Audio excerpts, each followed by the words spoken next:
That's good. So, good. good evening, Dennis.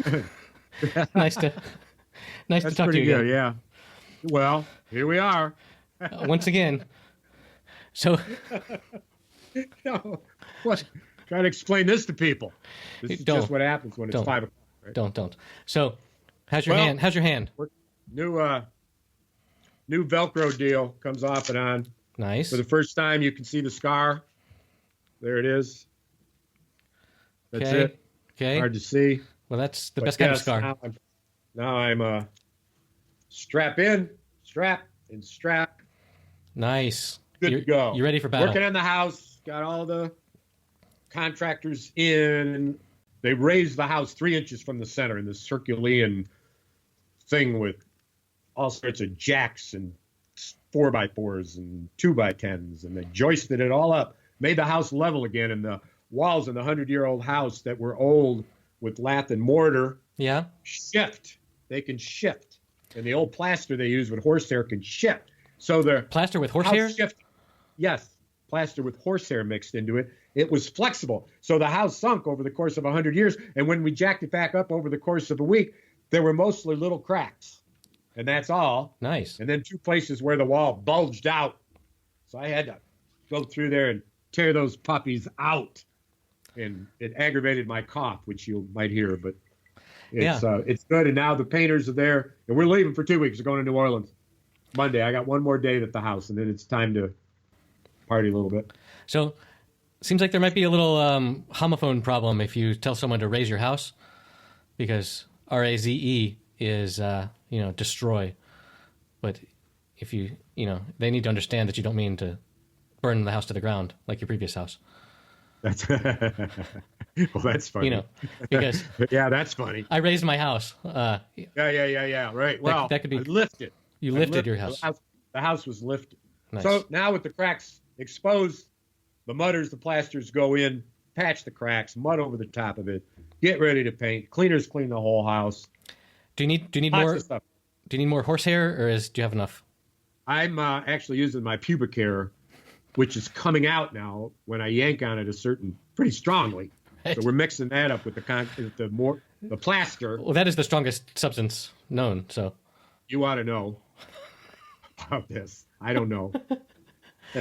Okay. I don't know. You probably know a lot about it. I don't know anything about it. All right, leave your Velcro alone. Why? Can you hear it on the? A little bit. This is my life, man. Just opening and closing your Velcro. Yeah. Hey, the only thing I like better than the sound of Velcro is the sound of those little bubbles popping in that bubble wrap. Yeah, baby. That's the best. best. Yeah, I like to roll out a whole room length of it. Yep. And then sort of like the dancing big at the piano, the toy store. Yeah. On the giant piano, Tom Hanks, and you'll remember his name. Yeah. That on the popping wrapping paper. Yeah. And that's awesome. Crazy. That's a good time. That's what we do here on a Saturday night when but my wife doesn't join me, so it's just me by myself. But it's kind of fun. Yeah. If I'm alone. I do it in front of the window in case there's a passerby. Yeah. Who raises glass to me. I assume you're fully clothed. Well, I'm not sure that's your business. Okay. Well, unless you're walking by, and then it's my business. Yeah, my kids have learned the joy of bubble wrap. Whenever they get a package, it's like better than whatever was wrapped up in the package is the bubble wrap.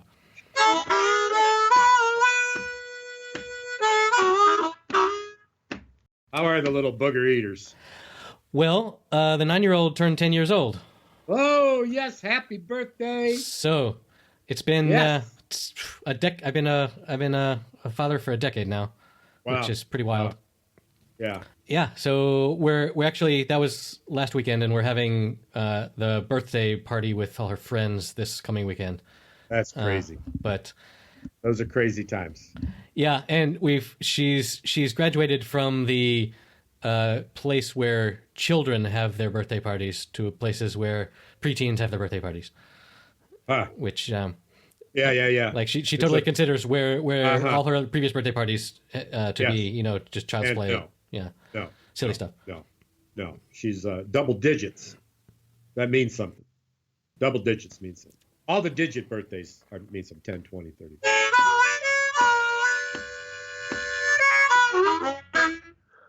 We had an incident this week at her school where one of the kids found this book in the library called Cuéntame Todo, which is Tell Me Everything. And it's all about learning about sex, basically. Cuéntame Todo. Yeah. And I haven't seen the book, but apparently it sort of goes through general sex ed for kids. And it became such a sensation in their class that the principal had to step in. And she came in and said, okay, I'm going to give you a little quick lesson about what sex is. And she gave a reasonable explanation, but it was enough to pique all the kids' interests. And many of them came home to their parents and said, so tell me about this, where babies come from, birds and bees stuff. And luckily, my wife grabbed that ball and volleyed it. Sure. But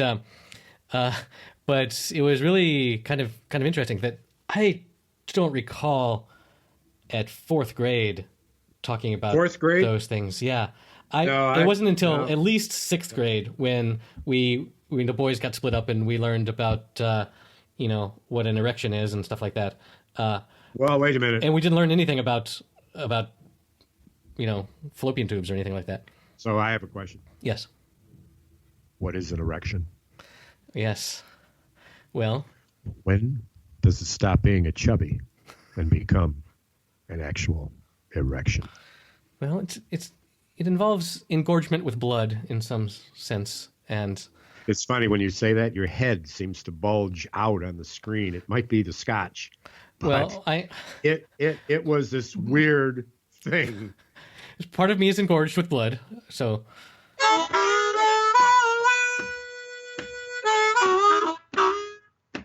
Hey, here's an idea. Hey, wait a minute. Yes. Wait a minute, I got an idea.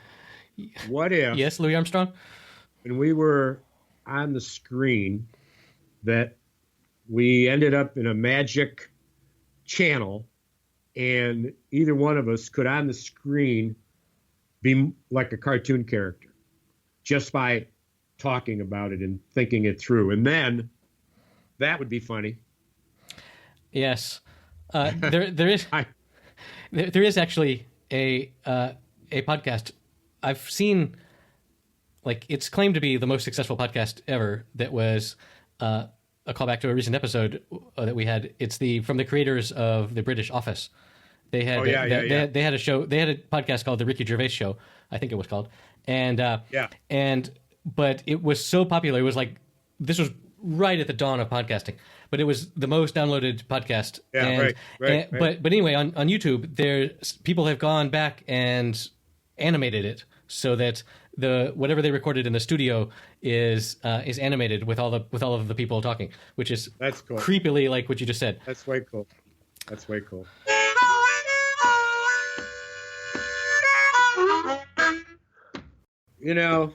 What's new with you?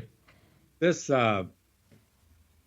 whole thing with buying and selling a house, and so busy and crazy. So after I sliced open my wrist, which today I got to tell you the story about the doctor. So the last time I go to the doctor, I go in and he takes my bandage off and he looks at the scar and he says, well, it looks pretty good. And he just touches a little bit and explains how the skin is taut and I need to massage it. And I said, hey, doc, my fingers seem really stiff and it's really hard to move them. And he says, I don't know anything about that. and what sort of doctor are you? Well, I was taken aback. And then he went back to talking about my wrist and my tendons and all this. And aren't they directly connected? And he said, how's your pain level and stuff? And I said, well, there's not a lot of pain except when I try to move my fingers. And he says, well, I don't know anything about that. and I remember shifting in my seat a little bit, and there's an aide taking notes, everything he says in this one. And I said, well, by the way, I said, I know there were 8 stitches on the outside of my wrist, but how many were on the inside? And he says, I don't know. And I said, who is this guy? This is my doctor. You don't know how many stitches are in my wrist? Will they dissolve? He said, oh, no. No, he's looking at my wrist. That's permanent. I said, well, permanent? What do you mean? He said, yeah, it just becomes part of what's in there. I said, why? And he said, because we don't know how long it takes them to dissolve, and because it takes 4 to 5 weeks to heal, this is the safest bet, and it's good. And I said, oh, okay. You'll be fine. But how many stitches on the inside? And he said, well, I don't know. And I looked at him, I said, what do you mean you don't know? And he said, looked at me and he said, just enough. Not too many and not too few. And I looked at him and I said, in moderation. Well, that's a fine answer for liability purposes. And I laughed and he got uncomfortable because I mentioned the word liability. Of course, yeah. And it changed the whole, Right. So this time I go in, checks it. And he says, what's up? And I said, I feel like my wrist is fine. It's doing this. Let's measure it, blah, blah, blah. But my fingers, Doc, I'm having problems with my fingers. He says, well, we don't know about that. And I said, if you don't know about this, then who does know about it? We need your finger doctor. That's where my pain, right? And no, but that's him. I know. I said, was like, I wanted to say, so. He's everything below the elbow. Is especially from the thumb down to the elbow? Or is it even less than that? But anyway, the train of communication was along that, and we did this, and I kept coming back, and I said, so wait a minute, Doc. I said, I have a trigger finger, and it's my fuck finger on my left hand.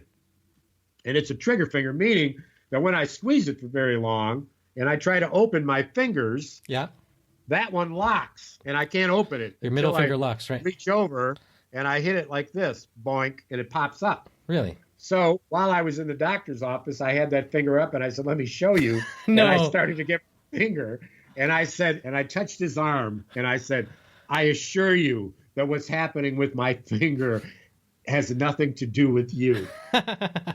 Because here he is telling me, I don't know. And you flipped him the bird. Yeah.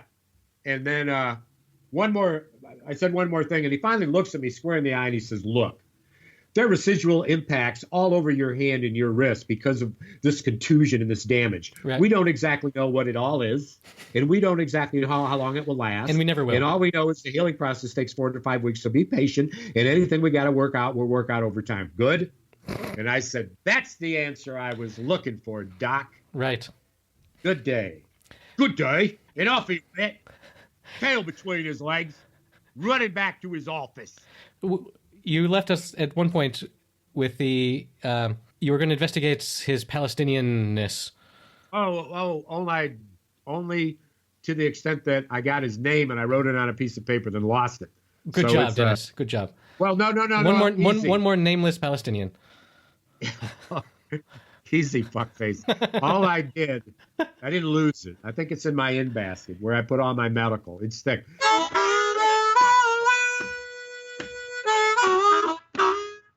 Hey, I've got pictures of my colonoscopy. You want me to put them up on the screen so you see that I'm polyp free? That will not be in the show notes, no. That motherfucking hose, it was fucking 14 foot long, man.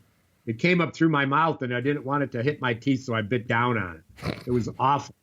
Tasted like shit. I wonder why. What kind of ancient fucking, middle age sticking a hose up your ass and blowing air in it now they put a camera in it to make it high tech, but at the end of the day, it's fucking sticking a hose up your ass.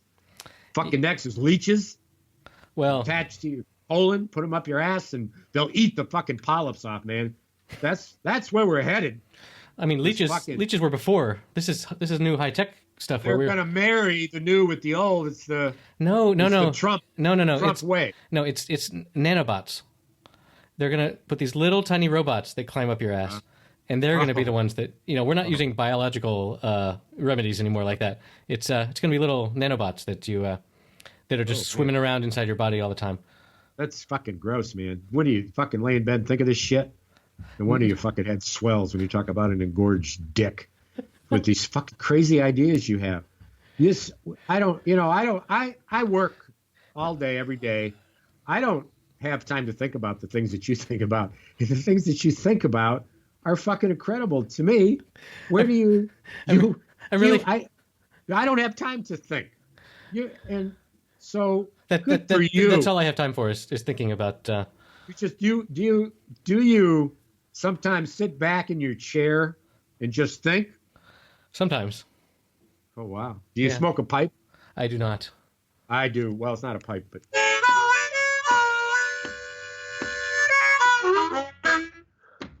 Yeah. Quit. Proof of it. Quit with your Velcro. That's a habit now that you have. You're just filling with your Velcro. I've only had it for 6 hours. No, it's your fidget spinner. You got to touch your Velcro and move it around. You know what I usually do is I flat my eyelashes on my right eye. Yeah. That calms me down a lot. Yeah, but I'm sure you look like a totally normal person when you do that too. You know the fast speed on the window wiper? That's about the speed of your finger. And then if I'm super agitated, I go faster. Right. It's sort of like Tab Benoit when he's playing guitar that his fucking fingers, man, are a blur. That's when I'm really stressed out on my eyelashes. I don't imagine that it sounds like a guitar or anything. But hey, Tab Benoit was here in Kalamazoo. Yes, you mentioned. And as it turns out, my buddy Tony was by my house as a sax player. Yeah. For the Out of Favor Boys, who hosted the Tab Benoit after party. And he played with Tab. They were driving around. They drank until, God only knows, 7:30 in the morning.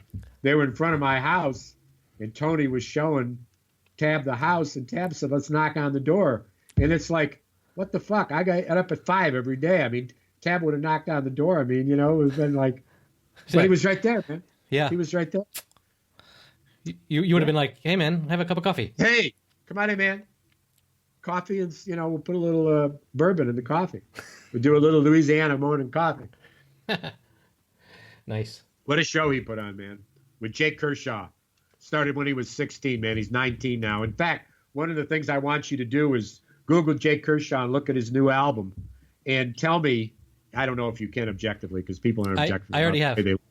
And what did you think that you had any shared likeness? To the extent that you can accept that people say that, sure, yes. Oh, well, this is fucking esoteric. No, I mean, that's just what you were saying, is that normally people would say, that doesn't look anything like me. But Did I tell you about yes. my cousin?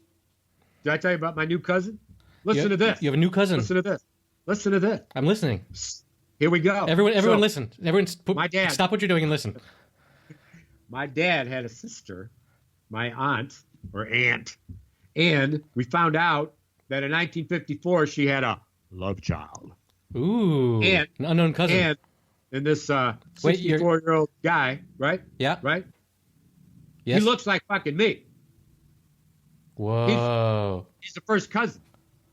And I sent the picture of this dude and my cousin and my cousin's kids to my brother. Yeah. And said, here, man, what are you thinking? He says, whoa, man, what the fuck? Who is that guy, man? Holy shit, Diggy. He looks like you. And so I say, listen, show it to your wife, show it to Liz, and tell her that, look, this is Cousin Ann's. No. This is Cousin Ann's family. And when you show her the picture, don't say that it's me, and see if she says, hey, look, it's Dennis. Yeah, no, this is what I said. Denny doesn't look too good. Right? Nice. And so he does it, and he writes me the next day and says, laugh out loud, that's exactly what happened. Showed her the picture and said, so which one's your cousin and your kids? And he pointed out who was who. And then she says, well, Denny doesn't look very good. But my wife says he doesn't look anything like you. Are they on drugs? And the answer is probably. And so you're right. I mean, it's all in the eye. I had a woman who worked for me, Leanne, who was taken aback, I heard later after I knew her a while, because in her first meeting with me, I reminded her so much of her dad, who she said I was a Doppelgänger. And she told me a Doppelgänger. Doppelgänger. Doppelgänger. Doppelgänger. And I said, oh, later, whatever, after I'd known her for a while. And so I said, let me see your dad. And I'm like, holy fuck, this dude doesn't look anything like me. I really don't see it. So I'm like, I don't know. That first meeting, were you high? Because I don't know.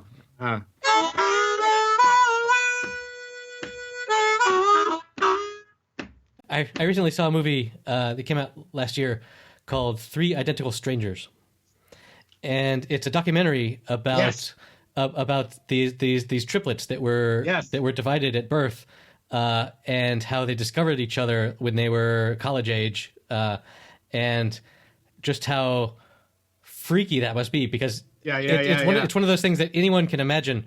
Anyone can imagine being, meeting someone and it being like, holy shit, you are me. And then the fact that there are three of them. And anyway, it was a pretty good movie. All I've said so far is what's in the trailer. Right. But no spoilers. But it goes much deeper into. Doesn't end well, does it? So you have seen it? No, but I've heard about it. Yeah. So it goes deeper into the fact that it wasn't an accident that they were divided, and it gets to the whole, like, they do this delicate dance around the nature versus nurture debate, where initially they're like, these three kids were raised in three different families and they have all of these things in common, but of course it's, when you're looking at stuff like that, you're cherry picking the things that are in common and you're ignoring the things that aren't. It's confirmation bias. You're seeing the things that support your hypothesis and ignoring the other stuff. But it was really a pretty fascinating movie. Which turns less happy towards the end. But just the other day, I was listening to a podcast that was talking about in South America, in Brazil. Anyway, somewhere in South America, Bolivia maybe. There were these twins that were there were two families. They both had twins, identical twins, and somehow they were swapped such that each family went home with one of each twin. So what happened was they had both families thinking that they were fraternal twins, but really they had been identical twins that were swapped in such a way that one family went home with one of each pair, right? So which is, as far as twin studies go, has never really happened. But it was fascinating because one family lived in the city and one family was well-to-do, and another family lived in the country and was poor. Right. And so they could go back and look at what the twin brothers that were really had a lot of self-motivation and drive to accomplish things, how the one in the city accomplished way more because he had access to all of these different opportunities and the one in the little village didn't.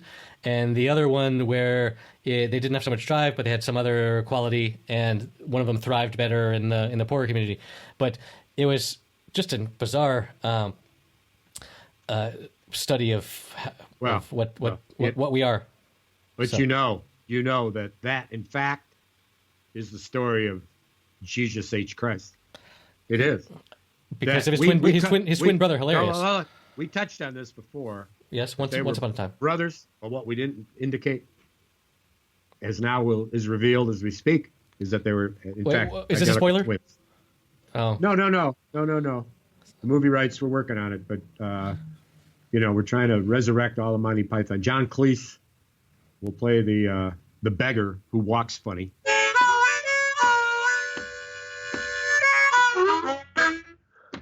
So, what else has happened? Well, getting ready for this trip. Going to join forces down in Marinay, New Orleans. Nice neighborhood. About 7 blocks from Frenchman. One of the podcasts I do one of the happy hours will be down in the Frenchman area at a bar. Yeah. We'll see how that works. Could be noisy. Well, there's places I know of that are quiet. But I'll have to. I'm going to create a. There's not going to be a bunch bicycle. There's not going to be a bunch of jazz in the background. I'm going to make a bicycle that's got a platform on it and put all my shit on there. Yeah. And then I can ride my bike closer to where there's Wi-Fi and we can podcast even when I'm on the move. What do you think? Nobody's done it. Cyclecast. Cyclecast. Bicycling with Eric and Dennis. But you'd have to be honest, you'd have to be on a bike too, with your big fucking mic. You could have hire a guy to run after you with the mic with a really long cord. Well, I mean, just ride around in circles. Yeah. Well, right? yeah, Or yeah. a U, so that you don't keep running over the cord.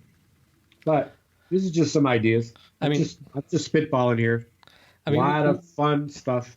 with all of our podcast income, I think a guy to ride around to carry my mic would just be trivial. Trivial. I'm gonna buy a whistle with my profits. A whistle.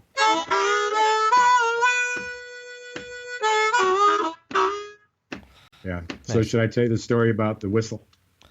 Back in my youth, well, Well, you want to hear? Oh, well, I didn't know there was a story, but now I do. Yes.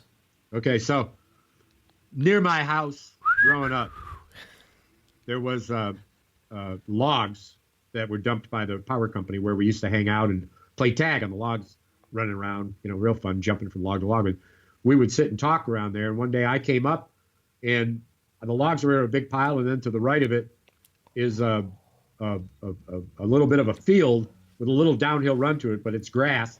But anyway, I come up to the logs, just getting up on a Saturday, and my other brother Joe is there, and then these older guys, right, older than me. I'm several years younger. I was probably about 10. No, not 10. 11, maybe 12, 11, 12.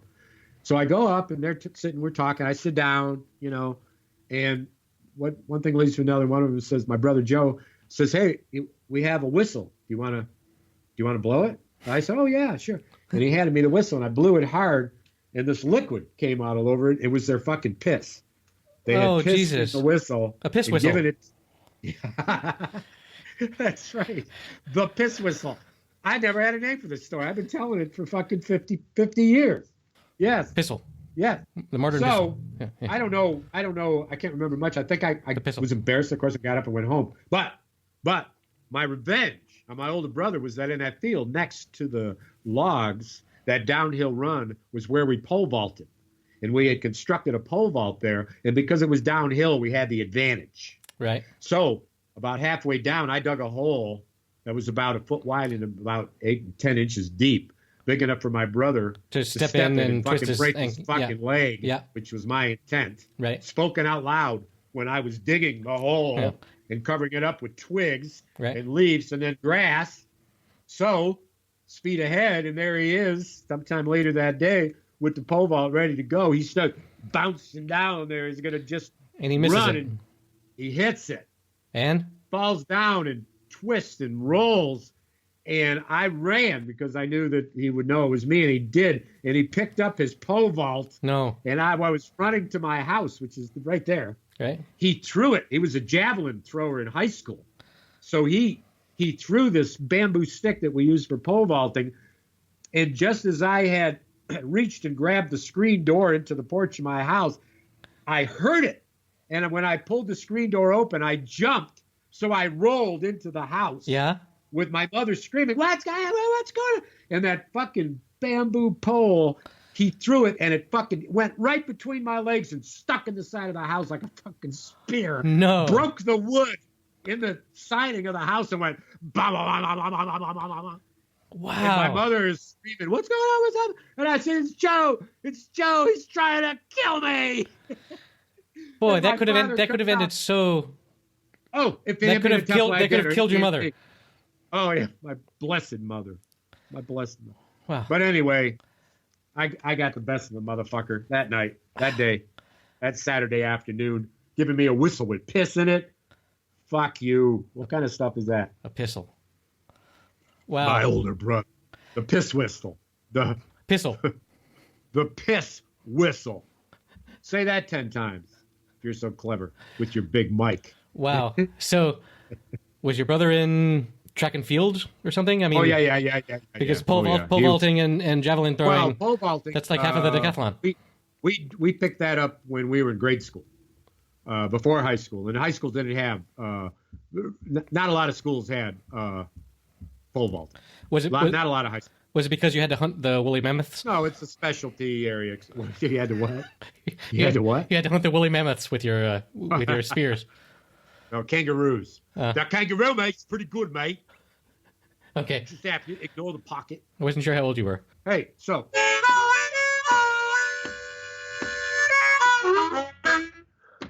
Yeah. Why don't you play some music in your background in the key of E? No. Let me hear it. No. It doesn't work. The latency is just too much. Oh, really? No, people Latency. you can't play music on a Skype call together. That's another thing. There are bands that will there are internet bands that are spread across the world where someone will lay down a track and send the audio file to someone else, and they'll lay down another track and then they'll send it to someone else. But you can't do it live because Gotcha. when you're talking in a conversation, the 100 millisecond latency doesn't sound like anything. But when you're trying to be on the beat, it fails. So Absolutely. I understand. So anyway, I understand. try and follow along here and hit my beats. That's what I'm saying. You know, I'm with you. Okay. I'm with you. How do you know so much about so many things? Where does your knowledge come from? From life, man. From life, man.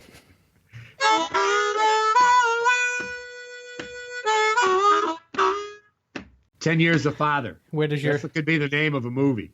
10 Years a Father. A real life autobiographical story of a man struggling with fatherhood. Well, there's that's that. not true. That's No. not true. There was a somebody I tweeted about being a father for 10 years, and somebody came back to me and said, "The days are long and the years are short," which is just the most perfect way It of is. putting that. And I responded back that there's a podcast that I used to listen to about parenting that had the best possible name. It was called The Longest Shortest Time. Talking about parenting. And the answer, and if that was a question, the answer would be Parenting. the days are the longest and the years are the shortest. Right, exactly. But So let me ask you this. So how would we be able, so we can't, if you're playing a guitar and I'm playing a harp, we can't sync up. We'd have to, it's a whole nother deal, Wade, right? yeah, no, I would have to send you an audio file, and you would have to play over that and send it back to me, and I would have to riff over that and send it back to you. God. Which is like I said, that's the way the remote bands do Right. it. Well, the reason I ask is because in this past 40 minutes, you've said two different things that I could write a song about in a minute. Please do. One of them just, well, yeah, maybe, but the second one that you just mentioned was the days are shortest and the years are longest. No, backwards. What is it? The days are long and the years are short. The days are long and the years are short. Because the years fly by like nothing. Yeah.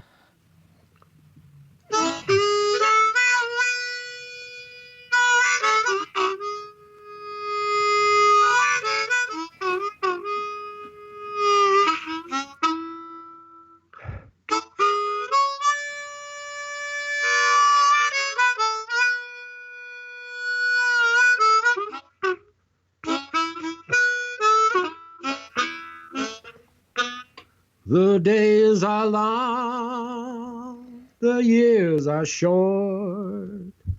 I won't get lucky anymore. True. I want you to say you love me, and you won't be running around no more.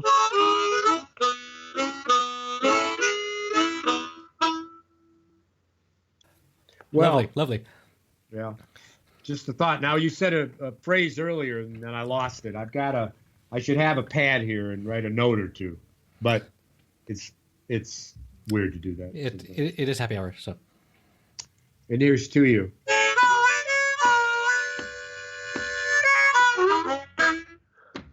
My second glass of Glen Moraine. Oh, my word. It's so good. This is a blessed event, and it is soothing my cough. Yeah, that's why people have hot toddies. Hot toddy? Hot toddy? I've had a hot toddy and had 3 different kinds of liquor in it, and it was mixed with ginger beer, and I would drink 3 or 4 at a time.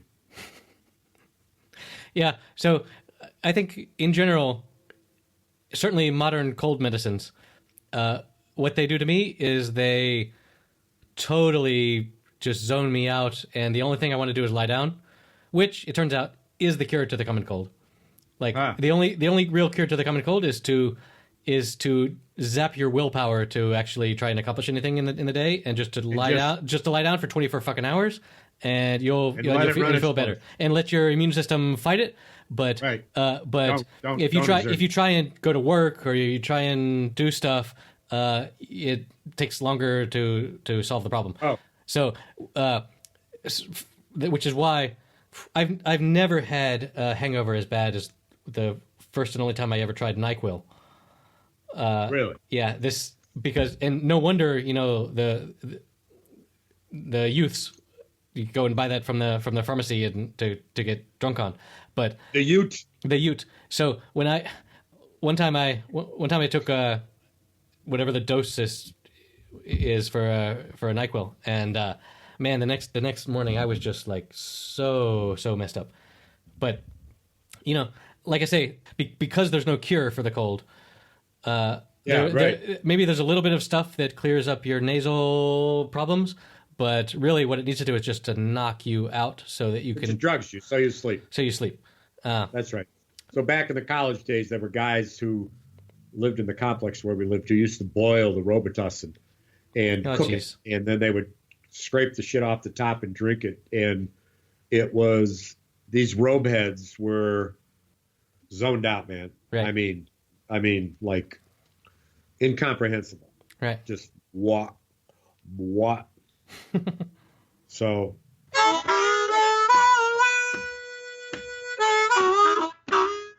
Oh, Lord. So, hey, yes. Go green, go white, go green, go white, go green, go white. Tonight, 7:09, against LSU, Louisiana State University against Michigan State in the Sweet 16. Go green. How come you're not saying go white when I say go green? Don't you know? Well, go green. Go white. Go green. Go white. So you won't do it? I'll unplug us if you don't do it. So we do go have green. Go white. We do have like a 2-week window between when we release these and when we record them. Oh, well, in that case, everyone will know that State won. So what? Exactly. So what? So this is the prediction. And then they'll look back at it and say, oh, my God, he had it nailed. LSU will be up at halftime by 6 points. Michigan State will roll back in the second half, and we'll end up winning by 6 in the final 3 minutes.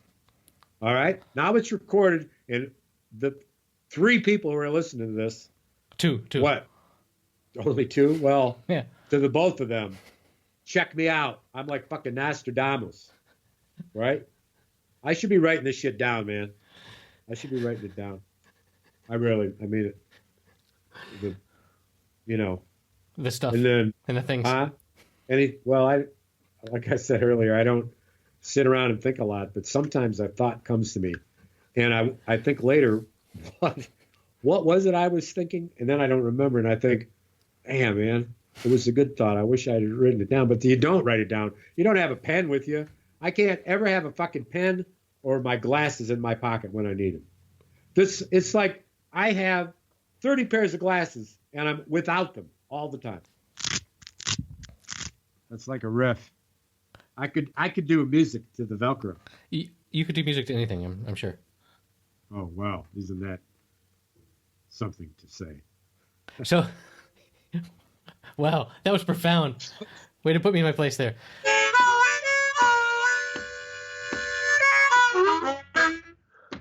So, I recently I reorganized my desk area, and I put a bunch of stuff that was on top of my desk under my desk, sort of like stuck with Velcro. And oh, really? Yeah. And one of the things I put under there was an external hard drive that keeps valuable files like the one we're creating now. And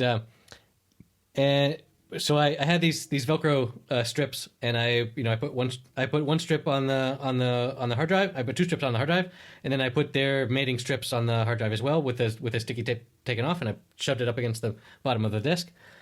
And for 2 days it was there, and then it fell off. And I went to look, and the Velcro hadn't failed. The Velcro was just fine. The glue had failed. It was the glue that had been under there. Is the underside of your desk varnished? I'm not that fancy. No. It's just plain wood. It's not varnished underneath your desk. Do you varnish under your desk? I doubt it. Now, do I varnish? I'm not asking whether you varnish it. I'm wondering if it comes varnished. No, it probably doesn't. I'm not that high class to varnish under my desk. But anyway, it's wait a minute. It's not. No, hold on. It wasn't the glue. Hold on. It wasn't the glue to the desk that failed. It was the glue to the Velcro strip that failed. So the glue bit is still stuck to the desk. So it is on the Velcro manufacturer. Yes, which, to shame them, is a company called Amazon Basics. Amazon Basics is a company. It's a branch of Amazon where they have discovered where other companies are succeeding on their platform, and they make the same product as the other company to destroy the other company. Which is what Elizabeth Warren is all upset about. Among other things. So I went to the hardware store and I said, "Hey, I want something that I can screw into some wood that is like a hook shaped, so that I can put one here and one here, and then I don't need to tell you what I'm putting under there, but it was going to be my hard drive." And so the local hardware people looked around, and I had drawn this sort of thing, that the shape that I wanted, and they were like, "We don't have anything like this." And eventually they as I was about to leave, frustrated, they came back to me and said, "How about this weird bathroom shower hook thing that's made like a little hook thing that you can attach to the wall?" And I said, "Well, you know what? I'm going to give that a try." And so I came home, and I with some effort, I was able to hook these two different little shower hook things and hold my little hard drive under my desk. So wow, yay for me! And it's a happy ending. Yay! Hooray! So we got security. Not everything Velcro ends in tears.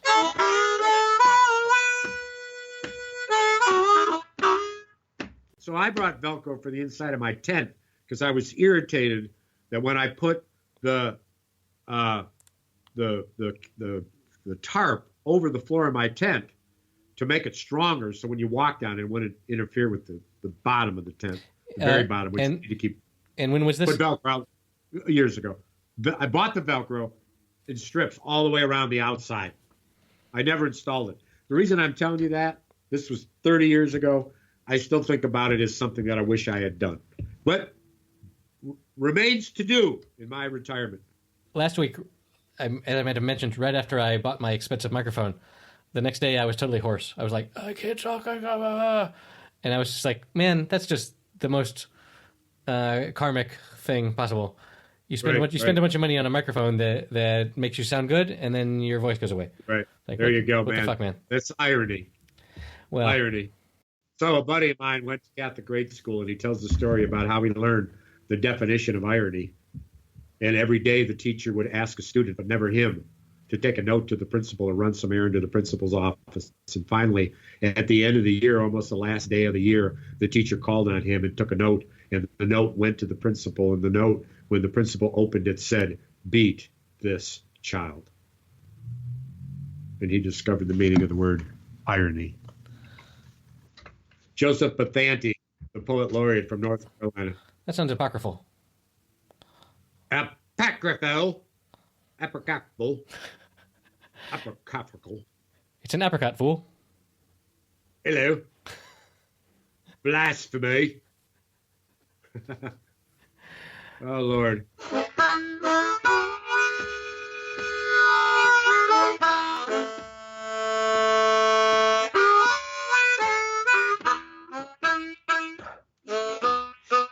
Here it is.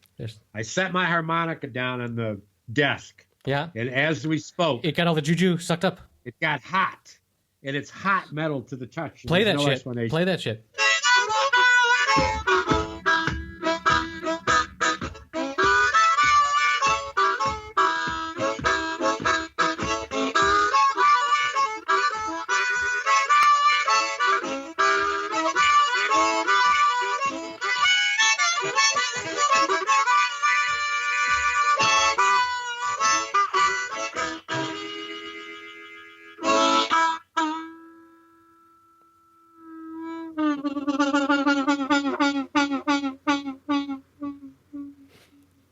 That's what I'm talking about.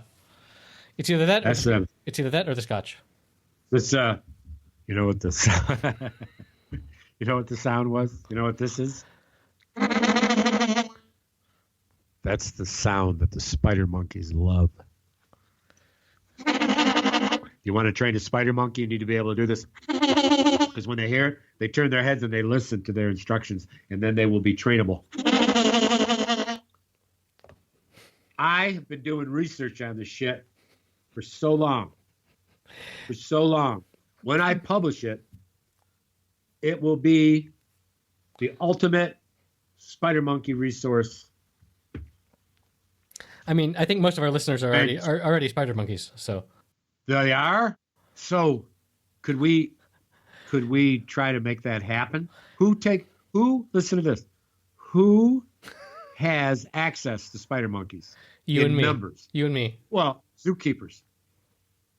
We need to appeal to them that this podcast is piped into where the spider monkeys are to see what they do when we talk about them. And importantly, when we make this sound. Because I know that they'll twist their heads. Well, I mean, I think they're going to make more spider monkeys with that sound. I don't know. No. That's not a call for sexual intercourse among spider monkeys. Oh, I'm sorry. What? Why do you go there immediately to a male spider monkey's penis entering a female spider monkey's vagina? And we're doing a little discussion about these nice little spider monkey families, and you turn it into a sexual escapade. I mean, biology is the fruit of life. Yeah. Biology is pornographic. That's the fact. You ask any Republican, they'll tell you. Okay, then. Okay, I gotta go. Good night, Dennis.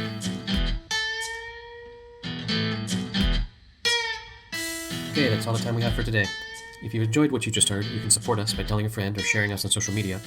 All of our episodes are available on our website at happyhour.fm. You can tweet at us at happyhour.fm, that's with the dot spelled out, happyhour.dotfm, or we can receive email at the same name, happyhour.dotfm@gmail.com. See you next week.